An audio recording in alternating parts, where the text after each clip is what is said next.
And how about the air that the welder is breathing? Once again, you need to attach your sampling equipment directly to the worker to obtain air samples over a measured period of time.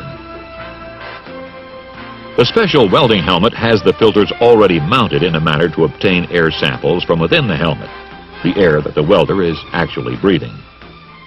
Again, air sampling pumps are used to draw the air through the filters. The Industrial Hygiene Evaluation Guide tells you what type filter to use and how long to sample for the different types of welding fumes.